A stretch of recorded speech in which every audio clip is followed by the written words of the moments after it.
好多謝你分享呢個蒙貝朗牌子奶粉俾我 B 啊！今日見到你呢，我好想分享你知。話說嗰陣時咪話俾你聽，嘉南 BB 喺34週出世嘅。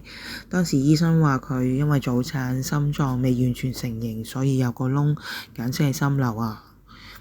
我當時餵過5個月人奶，但之後因為之前做完手術食咗抗生素，冇辦法再俾人奶阿 B 啦，所以5個月開始呢，我就俾阿 B 食出嘉怡1至2號奶粉，每日呢都其實好自責，因為我冇人奶俾到佢啊。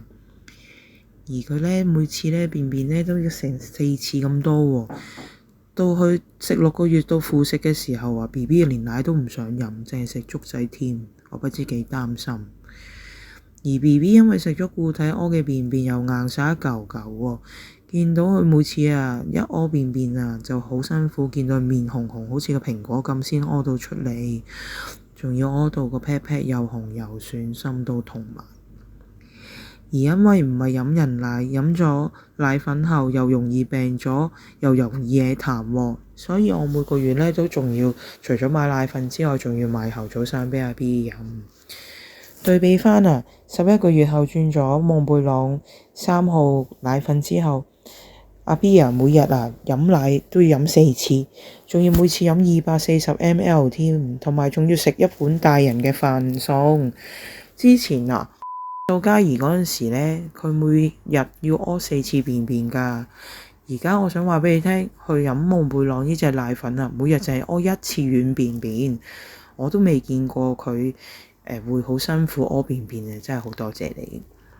而之前啊，因為食到嘉怡固定呢，每個月呢我都要俾 BB 食後早餐去痰㗎嘛。但係我想講，而家轉咗蒙貝朗呢個牌子啊，佢真係胃口真係好咗好多。同埋咁啱轉咗蒙貝朗奶粉3號之後呢，其實我都要帶阿 B 去心臟科覆診啊嘛。咁醫生當時同佢睇嘅時候，發現到阿 B 個心臟已經埋晒口。醫生仲問我：咦，你食過啲乜？因為照我哋醫生本身推斷，其實佢個心瘤個窿呢應該冇咁快冇噶嘛。而家你俾佢食咗啲咩啊？點解完全冇事咯喎？恭喜晒啊！嘉南係食咗2個月就冇咗心瘤啦，好犀利。